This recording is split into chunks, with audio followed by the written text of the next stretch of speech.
Assalamu alaikum wa rahmatullahi wa barakatuh. My dear brothers and sisters and viewers of IQRA TV, welcome back to the third part of Real Talk, a unique one-off 2-hour program specifically to focus on the election that is taking place tomorrow. As I've said, and my guest have said, tomorrow is a really important day in the history of this country. Tomorrow people will be going out to vote, and tomorrow whoever they vote for and whatever decision the country makes will have a huge impact on all of us, all of our futures, all of our children and our grandchildren, and particularly, in my view, for the Muslim community itself.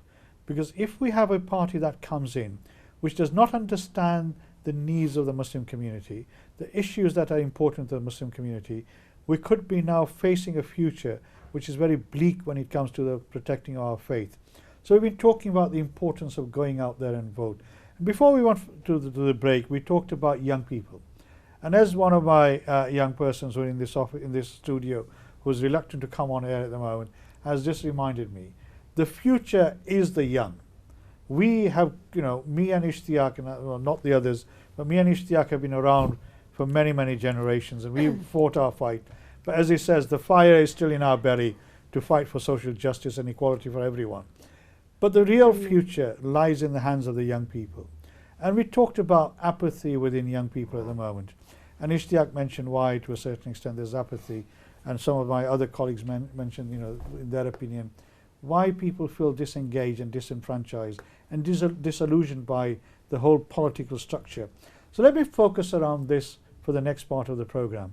Because if you are watching, young person watching out there, between the age of 18 or 16 and 20, 35, 40, even 50, I would say, is young in my opinion, compared to my age, you hold the key to the direction that this country is going to be taking, particularly those post-18. So what do we need to do? How do we nurture this political engagement in young people? In my days, Ishtiyaq's days, we were the subject. I mean, I remember, we were the victims of racism. We were being beaten up every Friday when we left school. Maybe Ishtiyaq wasn't. He was too handsome for that to happen to him. But we were beaten up every day, and that made us what we were. We fought for social justice. We fought for equality. We fought to challenge racism in every walk of our lives. And I remember I was a part of the Home Office project, and we received some funding. And the local community, mainly white, I was the only Asian, decided to hold a meeting in a working men's club. And when I went to that working men's club in 1974, at the door I was told I could not come in because I was not white. And that is the type of racism I faced in those days. And that's what made us. So what's happening to the young people of this country now, the black and Asian community? Why are they not fired up to the way they're still facing Islamophobia, as Ishtiyaq mentioned? They're still facing racism to a certain extent. But why is there this apathy that they don't feel they need to engage? Because if they don't, Allah na kare, those days could come back again. So let me ask my guests, particularly our sisters here. You've been working in community development, Anwar. How do we get the young people to understand what tomorrow is all about and go out there and exercise their vote, the power of their vote? What do we need to do? How do we nurture them? And So, what is in families we don't talk about this anymore, do we? well, particularly, funnily enough, I was talking about this afternoon with my two boys. Right. Musa is 15 and Danielle is 16. And they were talking about their party political activism within the school because they're voting tomorrow at school as All well. right. But Mine I too. was so dismayed by my son saying, "Oh well, the BNP party or Brexit the Nigel Brexit Nigel party. Farage party is definitely going to win, and some of our boys are going to give them a run for their money, like vote them in and then see what the political uproar is Wow. within the school." So I think from that viewpoint, as a parent, I was quite mortified at my children talking about this and saying this. But it's a whole facade. When young people see the adults of this society, responsible people of this society, throwing out all kinds of ill behaviour, and it's like a circus to them. Why would they want to have interaction with something that is a complete and utter joke? Constantly being belittled, and these are meant to be our leaders. Right. if you look historically at people like Salahuddin Ayyubi, rahmatullahi alayh, you do not see any of this joking behavior. We're serious about protecting women, children, the elderly, the frail, people who do not have a voice.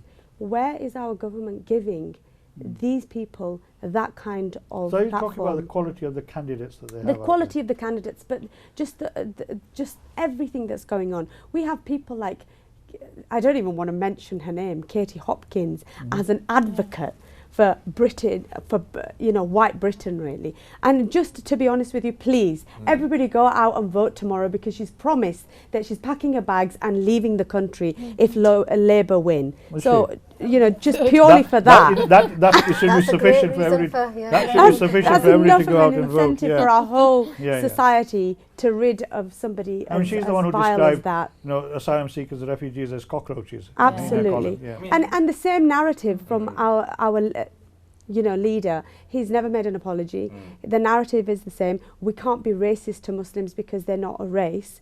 These kinds of things, you can't. It's a cop-out, isn't it? It's a complete cop-out. It's completely irresponsible for the kind of future. Now, I know that when my children come of age, they will vote. They'll be sensible about it, because I'm able to have a decent debate with them and also enable them to take on responsibility, and responsibility only comes from good examples and dialogue and, But I mean, engagement. you have a background in working in the community. Yeah. Right? So when I speak to young people, you will talk. You will have that discussion debate with your children. But does that happen in all families? Could I just answer that? Yeah. Sorry, go on. Yeah, I feel as though there's a breakdown in family environment. Parents are not speaking with children. Children are not speaking with parents. And if they are together as a family unit, the child will have a mobile phone. The mother will have a mobile phone. I mean, there was one incident since we've started this Breakfast for Better. Just allowing children to engage in a litter pick. It's creating that unity between them. It's creating that we actually encouraging discussions to take place. There was one mother, I was sat somewhere and I noticed a child. He just dropped a piece of litter on the floor, and the mother wasn't aware of what he was doing because she was too busy with her phone. So we are actually, we're not engaging enough with our children, and also the masjids are not playing an active role. The church usually, churches usually, they used to have these congregations at the church. People used to go to the church. Now they've changed their whole attitude towards how they're preaching. They're now actually doing outreach work, so they're going out to the community and speaking to them and talking to them and finding out what their needs are and what sort of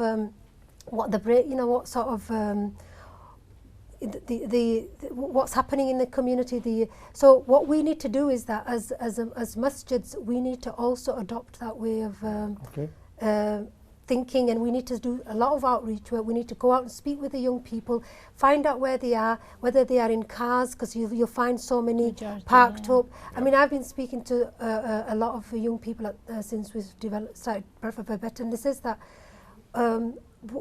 the only reason why some of us are doing drug dealing is because there's no other hope for us. How can we earn a living? They only get, we'll work for about 12 hours a day and they'll give us £30. So at least if we do drug dealing, we're bringing them £300. And I mean, that's not a reason to go into that way of life, but they're picking up all these bad habits is because we are failing them as adults. We are failing them. But this goes back to part of the point that Ishtiaq made earlier, which is that there is, there's not enough jobs, quality jobs, employment opportunities, etc., progression. But also as parents, we're also letting our children down. We're not engaging enough with them. We're not speaking with them. We're not. So let me just move this up. I mean, you're an imam, or you.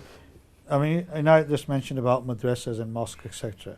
I mean, what is the role? Do the mosques and madrasas have a role in informing young people about their duty to civic society? Indeed, and I agree entirely. We really need to do much more. We there are certain beacons and certain sort of flagship madrasas and masjids out there that are doing all these things, whether it's eco-friendly and solar power roofs and everything else that goes on with it, whether it's interfaith or intrafaith, whether it's scouts, whether it's anything else. But there are really some bad examples or bad apples that really need to pull their socks up and do a lot more. And I would say, I want to give a percentage, but yes, I do agree entirely with Inaya. And going back into history, going back into the Salaf Salihin pious predecessors and the Masjid Nabawi model of how the Prophet's Mosque and how Sallallahu Alaihi Wasallam, how they developed and how they had things, what their facilities were, what they used to do, how the children would come, how the babies were crying while Salah was going. So these are the things that we need to do. I mean, I agree entirely where the conversations, there's always a blame game where, okay, you blame the internet, you blame the PS4, or you blame the social media. That's why family unit has broken down. We don't eat together. The dad's eating at 4, the mum's eating at 6, the daughter or son are coming in from college or school or whatever, they're eating. There's no family meal. There's no family discussion. What's stopping you? What's stopping you? That's the question. These are the ills of society. That affects all. And let me just drum this down. I'll come to you in a minute. I mean, Ishtiaq, obviously, you have the finger on the pulse of the masjids and masajids, in your role that you have as the chief exec of the Council of Mosque. Do you think, as mosque communities, unlike the Hindu community, who have very powerfully made a decision that they're going to tell all the mandis in this country to make an announcement not to vote for the Labour Party, for whatever reason that we've discussed before. Do you think mosques, because of the very nature of the way Islam is, or the perception of Islam is, have shied away from taking that leadership role to a certain extent? That they have not encouraged political engagement, political debate, in a real way. I mean, we have MPs coming to the mosque and councillors coming to the mosque, have pictures taken and that's it, go away. But in the real discussion about some of the issues you mentioned in your discussion about, in your comments about, what are the parties offering our communities in the real sense? Do you think that is a role that they should now be taking more seriously? I think generally speaking, and there are some exceptions, but generally speaking, our masajid institutions are not politically engaged. And I say that with some sadness, and it's not to provoke controversy, but the fact is that our masajid institutions, and our masajids are very important institutions. A lot of, a very large percentage of our community looks towards our masajid for guidance, for support, for our directions, and I think we as a collectively are not actually doing that. Okay, and that's a point of sadness for me. In terms of actually the political nurturing, I think there are a couple of areas that we need to look at. I agree with Anaya that I think our the family social setup is actually fractured. Within our families, the level of interaction, the level of conversations that should take place between children and parents is not happening. Okay, and for me, home is your first school. Yeah. Then we look at the schooling system. Actually, there is no politicizing of young people within schools. I would be very surprised that in any given school there is actually a subject called politics. There is, yeah. Okay. There is. Yeah. And if that is, then what is it? And and what is it? So there is that something. Then our community institutions, which are masajid and community centers, how much as a community who we are doing from masajid perspective, from madaris perspective, from community centers, how much are we doing in actually making sure that our young people, our children are. Can I just interject there? So, if we have deliberate dissemination of the family unit, there was a massive piece of research that was made about direct correlation with how young people's progression is and what the effects are of it and what are the main factors. And the main factor was that children excel when they sit down and have just one family meal together. It has such a massive impact, just one family meal together. Now, if you have deliberate zero contracts, if you have deliberately providing a society with jobs that are unsociable hours and all this kind of stuff. And when impoverished people who have no way out, have no choice but to choose those shifts, when our parents, mum is coming in from a shift, dad is going out, because first of all they can't provide childcare for those children that they're having, for that family that they are creating for the future of this country. How then are these families supposed to sit down and have a meal whereby their children feel secure, feel wanted, and have that time to discuss? Can I just stop you there? I mean, that applies to some families, but it doesn't apply to all A families. lot of families. A lot of families, and we're talking about decent, hard-working nurses, doctors. I know it applies to some families, but not the majority of families. But that issue of dysfunctionality within families still exists. You know, there's families where the women don't go out to work, for example, and there's still this issue about, you know, mothers are on mobile phones, fathers are, you know, all working. So those are some in of their the issues. defence, I have to say, not everybody is glued to a telephone screen. I think if I challenge the term dysfunctional, okay, our families are not dysfunctional. Okay, there are set of pressures, and there are set of push and pull factors, which actually are, and that's what our sister is talking about. The other point I really wanted to make is that the whole role models, and because role models inspire people, young people. Young people need to actually be able to look up to someone. If it's not in the family, then it's in school. If it's not in the school, in the community. If not in the community, in the masjid. Where are our role models? And when you have political leaders, the kind of political leaders which are supposed to be our role models, are role models for young people to inspire, when they are actually behaving in a very silly kind of way, okay, they are not setting a very good example, okay, so young people are going to look at it and say, well, we really don't want to be like you. Okay. Could I just say, most of the role models for our young people are drug dealers. I mean, absolutely. If you this speak is on with the some economic of the level, extravagant lifestyle. If you speak again, I mean, our children have very high expectations. Some of our children, they all want to drive nice cars, 40 to 50,000 pounds cars. They all want to have a nice watch. They all want to have nice jewelry, and it's unaffordable. And so they turn to these drug dealers or these drug barons or whoever's doing something that's illegal, because in today's society you can't.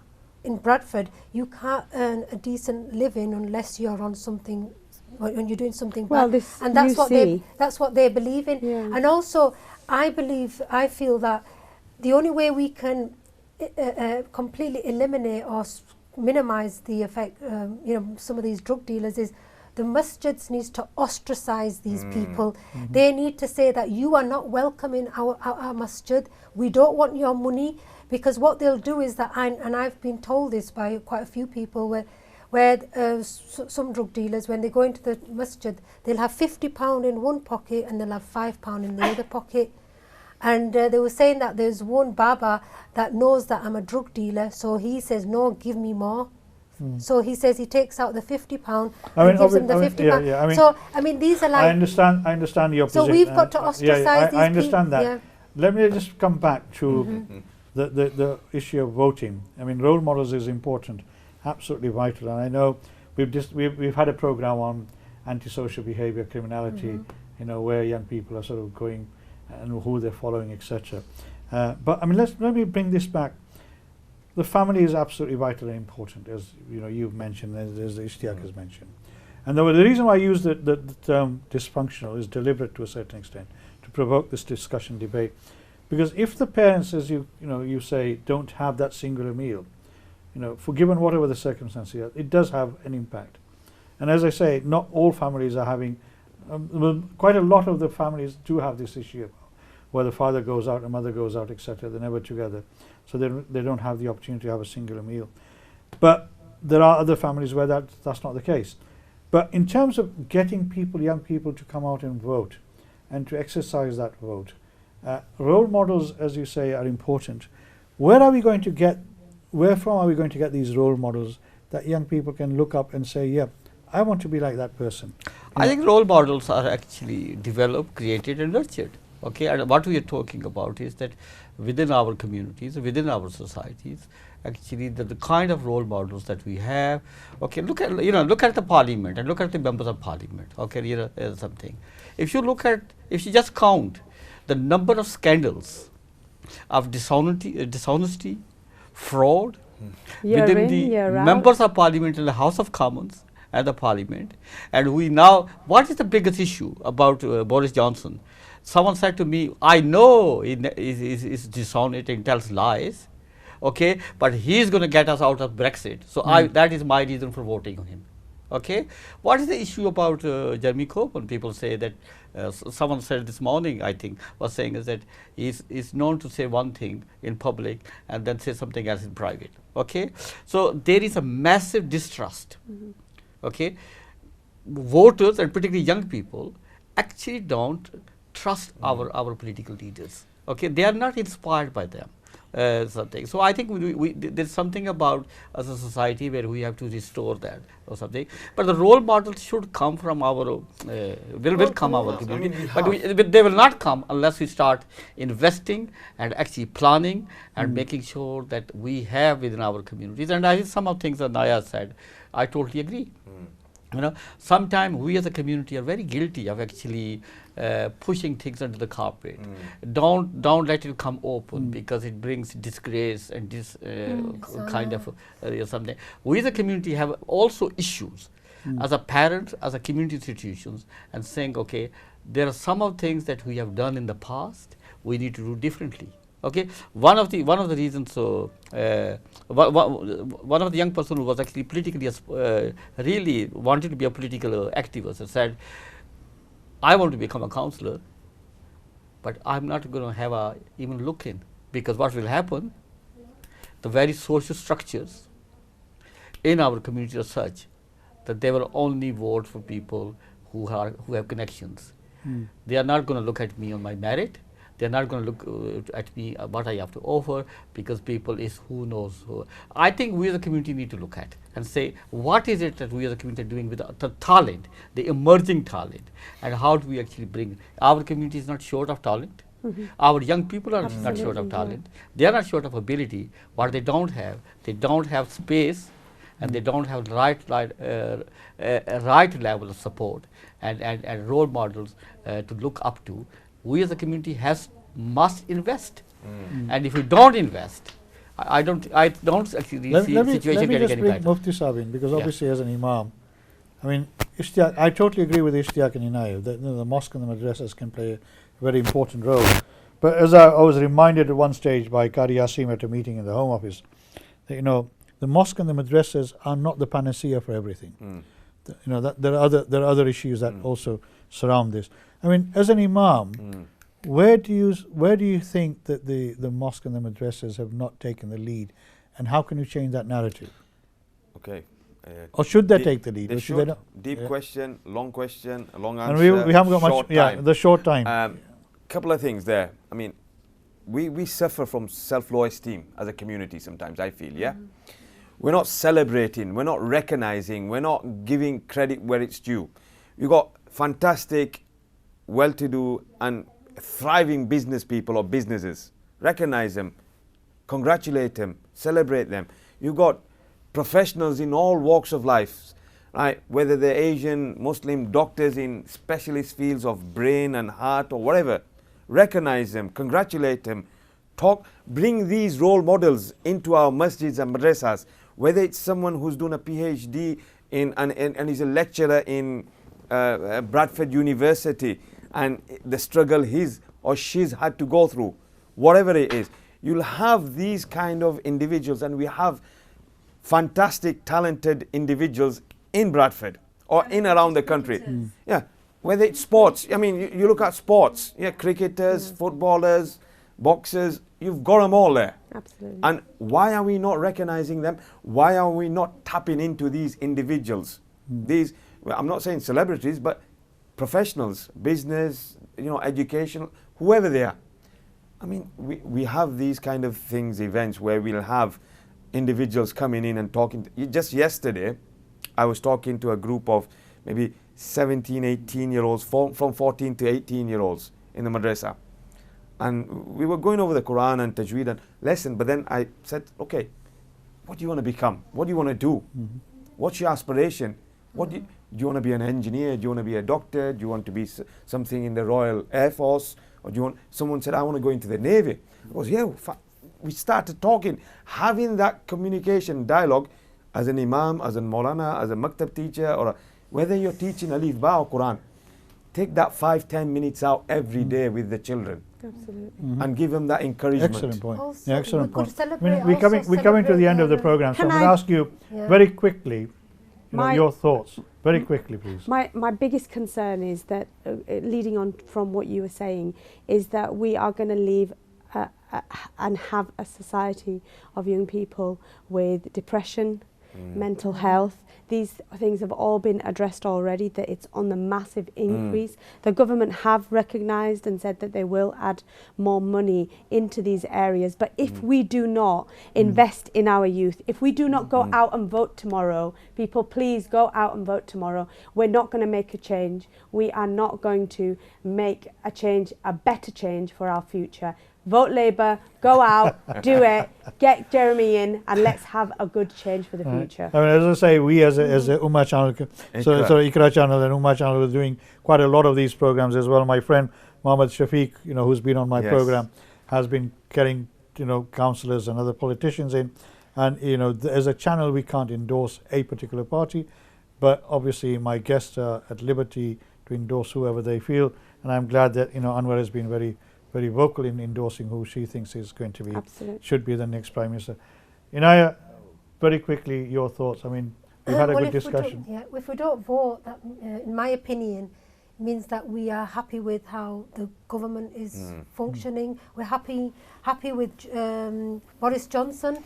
We're happy with his constant Islamophobic comments. So racism, bigotism. Absolutely. So everything else. we have to vote to make change, and it's important for us to vote for the right person, and the right person is Jeremy Corbyn. Okay, another endorsement. I totally agree with you. And All right, every person needs to be go out and vote. Even the women at home and children that are able to vote. Everybody needs to vote for a change to make our lives better and everybody else's life better. Okay, Fantastic. Ishtiaq. We have 3 excellent members of parliament in Bradford, in West, in East, in South. Okay, they're doing a marvelous job. Let's give them a vote of confidence. Yes. Okay. Imran's going to have mine. Mufti Sahab? Naz Shah, mine. I won't say anything. All right. But the importance I'm of not voting. voting for the current PM, that's for sure. So you're not I'm voting? not voting for the Blues, let's put it that way. Okay, that's fine. I mean, obviously, as I've said before, and you've heard from my guests here on this program, the importance about this program was to try and get our Muslim community to understand the importance of going out and voting. I cannot sit here and endorse which party you should go out and vote for. What I will say, and this is something that Ishtiaq mentioned earlier in the program, and Mufti Sahab mentioned as well, that the Muslim organizations in this country have done a very clear analysis of what these political parties are offering.